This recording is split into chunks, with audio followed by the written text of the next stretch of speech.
Что приуныли? Мы сейчас на развилке. Все недоумевают, куда дальше, вперед или назад, налево или направо. Да, примерно этого я от тебя и ожидал, но суть передана верно. Что, твой счетчик тоже в норме? Точно перепроверили? Да, точно. Фон в норме. И у Степана тоже норма на дозиметре. Можно дышать без масок. Так, значит, не врали. Кто? Кто не врал? Почему ты молчишь? Что это за люди пытались нас убить? Почему они стреляли в тебя? Ты же глава Ордена. Объясни, наконец, хоть что-нибудь. Хорошо, начну с главного. Война не окончена. То есть, как это не окончено? Не перебивай. Большая часть городов уничтожена. Уцелевшая часть страны, вероятно, оккупирована противником. Чтобы избежать нового удара, командование приняло единственно возможное решение – не подавать признаков жизни. Для обеспечения маскировки был разработан план «Щит» – сеть станций радиоподавления, покрывающая территорию Москвы. Чтобы всякие радиолюбители своим нытьем в эфире не навлекли на нас новые боеголовки. И одна из этих станций была отключена героическими усилиями здесь присутствующих. А раньше сказать было нельзя? Когда Артем с рацией ходил за своими рентгенами и мечтой? Нет, нельзя! Я сам доступ получил полгода назад. Под грифом «Расскажешь, сдохнешь». Ребятам врал, что метеостанцию охраняем. Святослав Константинович, если нельзя назад, как насчет вперед? Есть мысль, но... Артем, чем молча глазами сверкать? Проверь лучше эфир на длинных волнах. Из зоны действия глушилок мы уже, наверное, выехали. Так что постарайся. Ищи позывной «Ковчег». Понимаешь теперь, почему в глазах командования мы предатели? Вывели из строя глушилку, расстреляли охрану, уничтожили патрульный бронепоезд и удрали из Москвы. Тут и трибунал не нужен. Дороги домой нам нет. А раз так, надо двигаться вперед. Что еще за командование? Командование обороной Москвы. Слышала про невидимых наблюдателей? Слышала, но это же просто сказки. Не сказки. Это они и есть. Уверен, что они Москву защищают, а не свои задницы. И что за ковчег? Если Артем поймает позывные, все узнаешь. А если нет, то и говорить не о чем. Ты думаешь, этот ковчег все грехи спишет? Нет, но если есть идеи, что делать, милости прошу. Да, есть. Найти место, куда людей из Москвы вывести. Как Артем мечтал. Врагу всех сдать. Отличная идея. Знаешь, давай пока решать наши проблемы, а не всей Москвы. Ладно? Как там дела, Артем? Не нашел? Здесь же целый мир, и в нем можно жить. Пока что мы знаем одно. Здесь нормальный фон. Да, дышать можно. А осадки? Ну и что? В Москве-то и дышать нельзя. И? Кто здесь живет? Мы не знаем. Как они встретят нас? Опять не знаем. Что они сделают, узнав, что в Москве есть выжившие? Снова не знаем. Ну что, Артем, ищи, должен быть сигнал. Зато мы знаем, что нам врали. 20 лет нам врали. Мы знаем, что людей убивали. Лес рубят, щепки летят. Главное было сохранить маскировку. Да, многие погибли. Но под бомбами погибли десятки миллионов. А мы все живы. Выжили все эти 30 лет. Артем чуть не погиб. Что, он тоже щепка? Представь себе, да. Если выбирать приходится между жизнью одного человека, как бы он дорог тебе ни был, и жизнью всех, ты понимаешь, всех жителей метро, о чем тут вообще думать? Как там, Артем? Ищешь? Давай, работай! Ты и про меня тоже сказал бы? И про себя. Я всю свою жизнь положил на то, чтобы метро выжило. Понимаешь? Всю жизнь. И я ни секунды не колебался бы. И сейчас пойду на все, чтобы защитить метро. Пусть даже меня там ждет расстрел. Слишком много жизней на кону. Слишком многими жизнями мы уже заплатили, чтобы теперь колебаться. Слишком. Прости, я не хотела вот так. Но надо же определиться, куда мы доедем, если вот так начали, если с самого начала только врем друг другу и спорим. А чего ты у меня решила спрашивать? Теперь от Артема зависит, куда мы доедем. Если он найдет нужную частоту, если они живы. Ну что, Артем, поймал? Ищи, должен быть сигнал.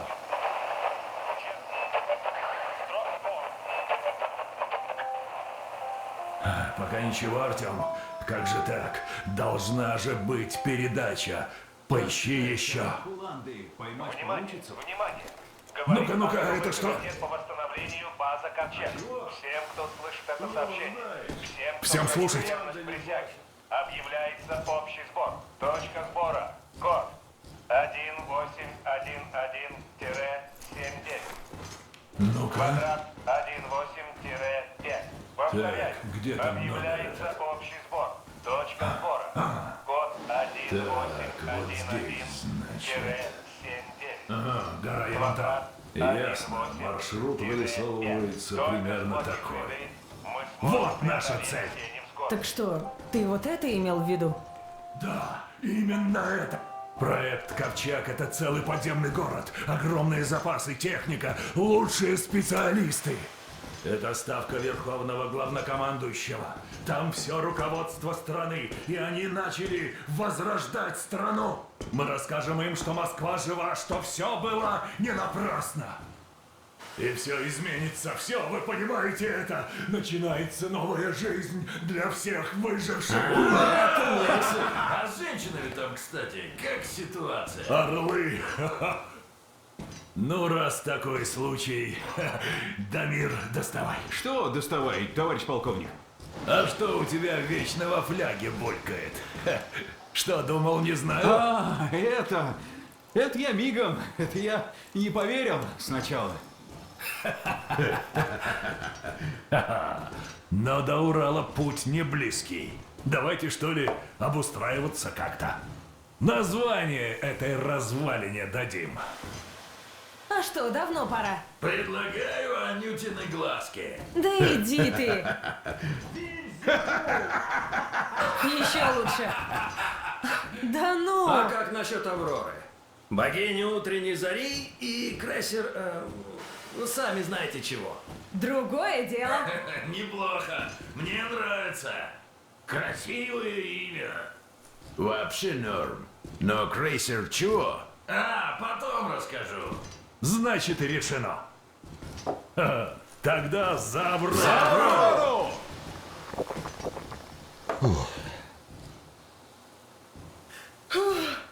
Артем, давай на карту-то посмотрим. Ну, отметили и хватит, пожалуй. Ермак, полный вперед! Есть! Полный вперед! Ничего себе маршрут. Сколько же нам туда ехать?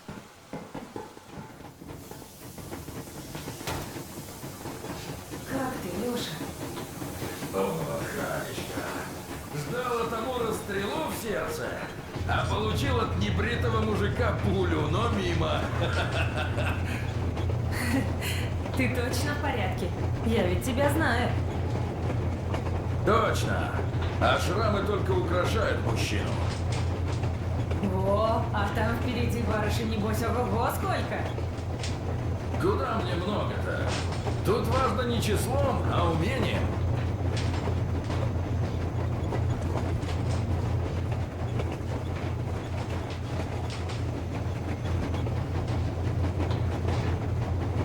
Андрей Иванович. Артем, слушай, сходи хоть воздухом подыши. Без противогаза. Ты же всегда об этом мечтал. Простите, что прервала. Да ну что ты, Аня? Мне тут и да рассказать всего ничего осталось. Ну год почти. Они меня чем заманили? Напели, что, мол, опыт мой поможет жизни в метро сберечь.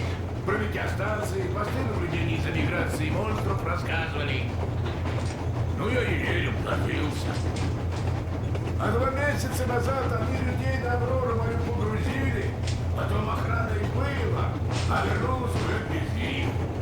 Подвезли, говорят, до станции дальней, а станция-то там с войны еще завалена. А потом я один как-то возвращался, паровоз остановил и нашел тех людей. Там ведь и дети были. В общем, они скоро поняли, что видел я котлован. И давай мне про шпионов по ушам ездить. И вы поверили? Ну как, сначала показалось, проще будет поверить, а потом сорвался. Тогда особист мне прямо и говорит, расскажешь, кому умрут все, кто слышал. Если надо, и всю станцию на тот свет отправим. Так вот и ездил с тех пор, стараясь в ту сторону не смотреть. А когда вы появились, и Артем потом, я понял. Все, теперь я не один. Ну как такое в себе держать? Теперь понимаю, почему вы тогда нам помогли. Спасибо. Да чего уж тут. Дай бог выйдет из этого что-то путное тебе. Да. А вам за город паровозы приходилось водить? Нет, дочка, не приходилось. Я ведь машинистом метропоезда был. Служил на Кольцевой, да, муторное дело. По кругу и по кругу, по кругу и по кругу. А там что ехать-то? Раньше всю Кольцевую проехать меньше часа. Вот я и думал, хорошо бы, мол, из метро уволиться, да на железную дорогу. Не как крыса в линейке тыркаться, а по всей России матушке. Жена против была, дети, 2. Я как с ней не заведу про железную дорогу, про мечту свою. Она потом месяц со мной не спит. Протестует. Да. А Москву как накрыла. Татьяна моя, Сашенька младшая, тоже. Я был на службе. Иришка ждала меня в метро. С курсов возвращалась. Так мы вдвоем и выжили. Но в конце концов я и ее потерял. Туберкулез. А, такие дела. Вот я машину веду, а сам с Татьяной моей разговариваю. Что, Таня, все-таки не удержала ты меня. Вот он я, на настоящей железной дороге, машинистом. Эх, Данилша, прости, что-то я расчувствовался. Ну что вы. Это вы меня простите. И спасибо, что рассказали. Артем, а там по радио музыки какой нету? Артем, на 2 слова.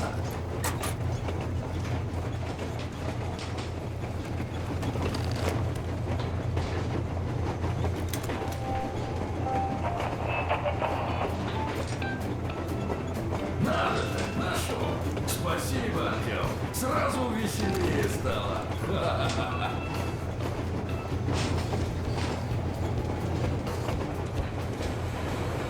Артем, давай так, что было, то было. Да, я тебя не останавливал, когда ты лазал наверх. Да, отговаривал. Да, не говорил, что мы не единственные, кто выжил.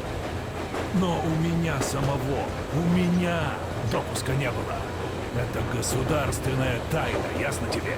Мне только после нашей обороны Д-6 допуск дали. Сказали, будешь наших обучать, потому что война продолжается. Что думаешь, я сам не охренел? За что тогда наши парни в Д-6 полегли, а? Ноги свои за что я отдал? Но я понял, потому что война, потому что секретность. И парни наши бы поняли. И ты пойми. Что, неужели ты не разболтал бы всем и каждому в метро? Ты ж, бляха, Прометей! Тебе людей наверх из пещер надо вывести непременно! Романтик ты хренов! Думаешь, ты бы кого-нибудь спас? Что вы с глушилкой натворили? Сейчас, может, Москву раскрыли из-за вас! Сейчас, может, ракеты на подлете!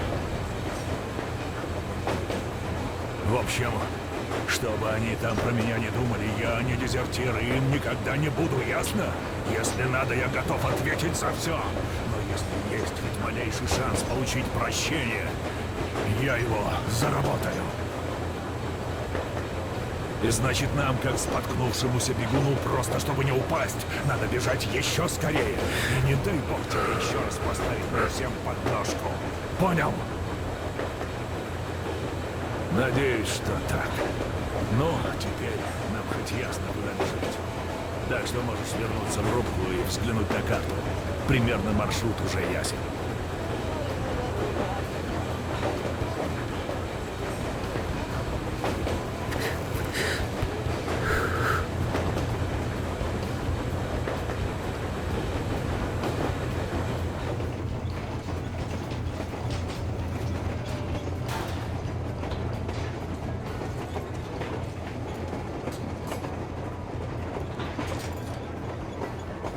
Здравия желаю. Ну что, Артем, кажется, ты перед полковником цель поставил. Хоть и ненароком. Мы все помним, как ты в Д-6 дрался. Так что не важно, что впереди. Поддержим. Не сомневайся. А, я вот тут инвентаризацию затеял. Теснота ведь. Я тут вроде из стола что-то сообразить думаю. Чтобы инструмент какой найдется, тоже тут пристроить. Будет все под рукой. А то закатится какая пружинка. Ищи ее потом. Так что оружие разбирать, собирать, смазывать здесь будем. Чтобы под руку никто не подбивал, ну и не топтался тоже.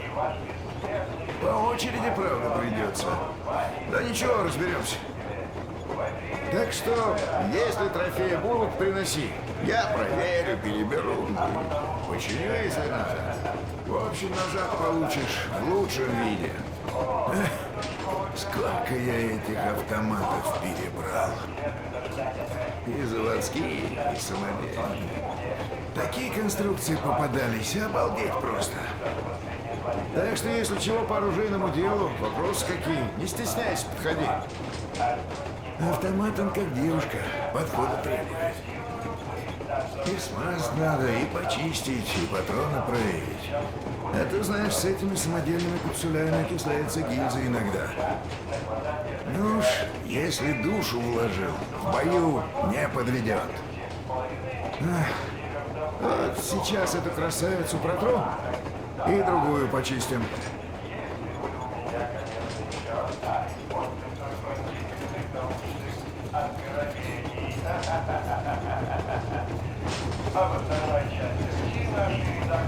Артем, привет! Могли бы, между прочим, и наверх позвать, за Аврору выпить, раз уж Вельзевула мы его не приняли. Ты, кстати, подменить меня пришел? Или так, размяться? Вот говорят, механический труд успокаивает. Не врут, вообще-то. Эдакое умиротворение, понимаешь? Идиот говорит, динамическая медитация. Философ. Вот пришел бы, да помедитировал тут.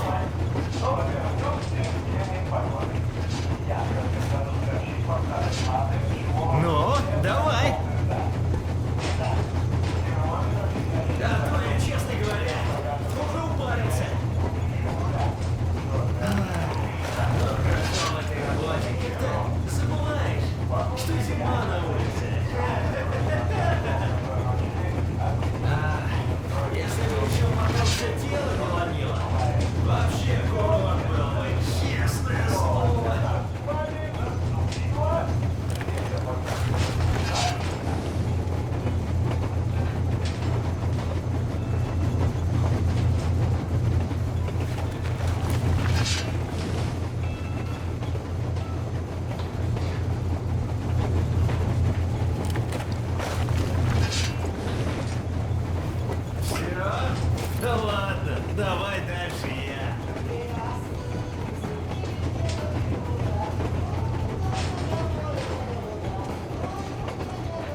Чуешь, какой воздух без намордника сладкий? Или не сладкий? Сколько у него оттенков вкуса-то всяких. Странное чувство, да? Помню, как ты нам рассказывал, что на Останкинской башне противогаз снял. Когда по темным ракетами шагорал. Тогда воздух, небось, горчил? Но как знать, Артем. Если б ты тогда ракеты не пустил, то и на башню бы не полез. И сигнал тот по радио тоже не услышал. Жизнь, знаешь, странная вещь. Одна случайность, другой скована, как звенья цепи. И ты тащишь эту цепь из темного колодца. Звенья появляются по одному из темной воды. А что дальше в ведре? Чего в конце придется испить? Вот она загадка. Я вот часто как выбор какой долго думаю. У каждого поступка будет последствия. И бросить цепь нельзя. И хлебать из ведра придется до дна. Вот и каково оно чувствовать себя Моисеем за цепь потянувшим. Ладно. Глупо человеку всю жизнь чужие приказы исполнявшему о таком думать, да? Ну так на то я и идиот. А вот что будет на конце твоей цепи, все же интересно.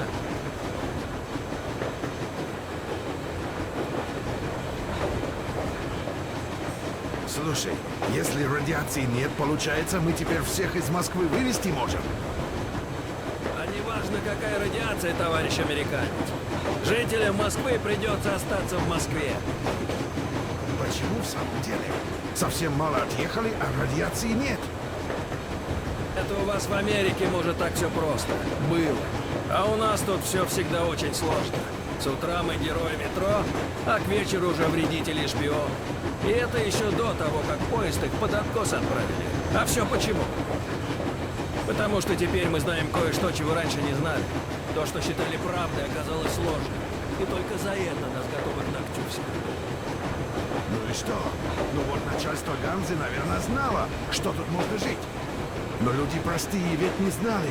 Мы скажем им, кто тогда захочет остаться в метро? Скажем?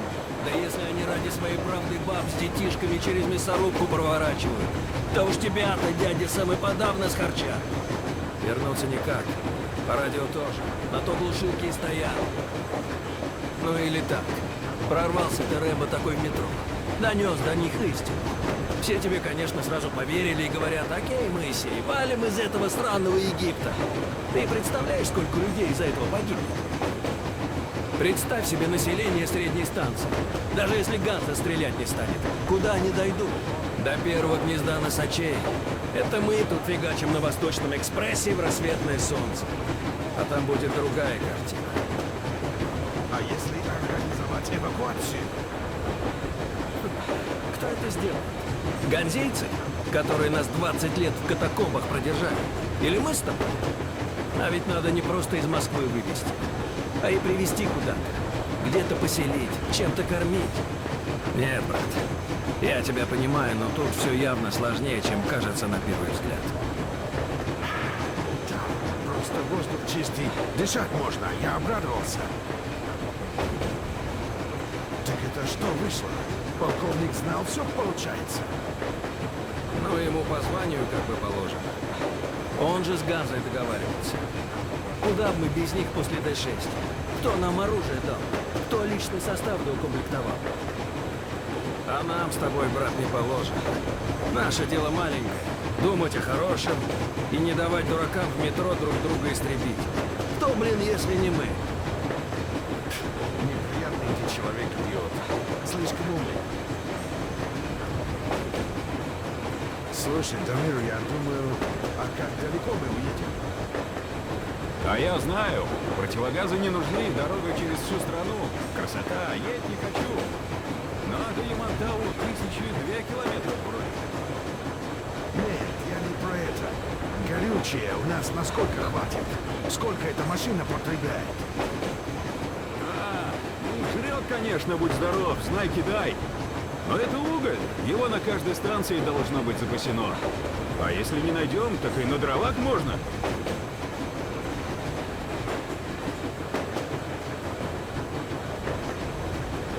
Чего погрустнел, Дамир?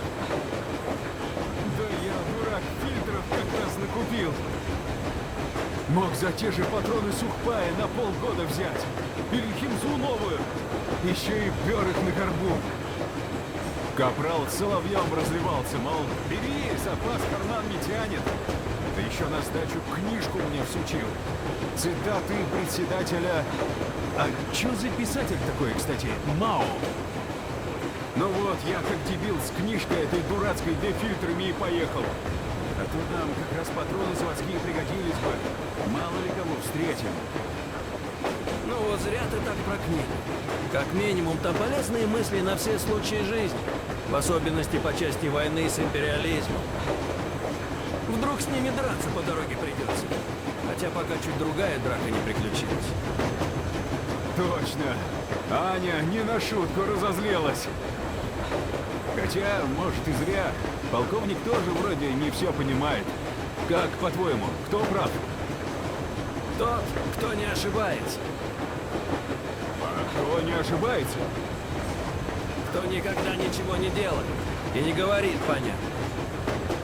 Да я не о том. Сейчас кто прав? Все правы, брат. И все ошибаются. Ничего, я спрашивал. Я не огорчаюсь, если люди меня не понимают. Огорчаюсь, если я не понимаю людей.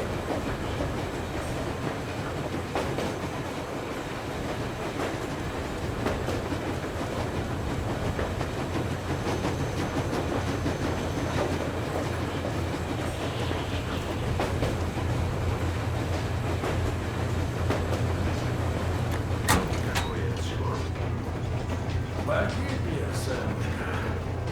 Но хоть при исполнении. Дурак, теперь он тебе. А ты, дядь Сэм, здорово на Нашинском болтать нам остачился. Еще вот лет 40 так, и совсем русским человеком бы помер. А теперь у тебя непонятки, да? Если твоя Калифорния не ёбнулась, выходит, зря брусил. А вот если мы сейчас в оккупантов уткнемся, дядь Сэм, ты за кого будешь? За нас или за них? Не смешно. Если война не кончилась еще, мы что, теперь враги с тобой? Я вообще-то к другому. Мне, товарищ полковник, грибы курить запретил. Но ведь трубку мира-то можно, а? Вот если бы мы с тобой в Калифорнии ее курили, это бы повеселее было. Черт! А ты по дому не скучаешь? Я не знаю. За столько лет уже курил. А теперь узнал, что моя семья, может быть, спаслась. И как во сне. Понимаю. Я вообще чего сказать-то хотел? Ты хотя и американец, а наш человек. Я спартанец, решил уже давно. И ты спартанец. Это и есть наша национальность. Но как там ставки главного командующего про меня скажут? Да перестань. Мы за тебя все встанем. Как за Аню с Артемом. Как полковник тогда тебя от толпы отбил. Да, там эти женщины, старики, дети, все хотели. Мэн, я даже отбиваться не хотел. Хотя здоровый же был, как бык молодой. Сэм, тогда ты по-настоящему война шла. Тогда к нам только ваши ракеты прилетели. Ну и наши к вам. Так что выброси это из головы, проставку. Ты спартанец, ты наш и точка. Спасибо, товарищ полковник. Ну, значит, едем на Урал. А я бы все-таки в Сан-Диего побывал.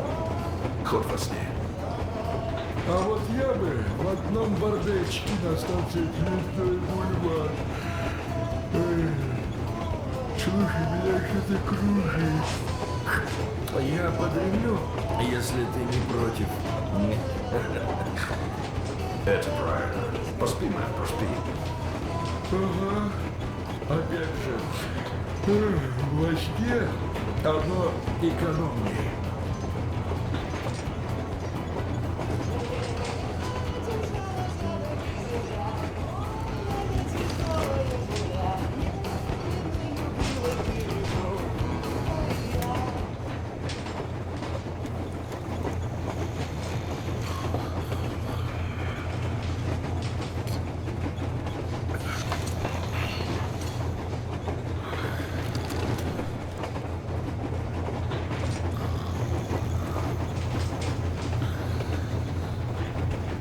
Так, воздухом подышал. Красота. Скажи.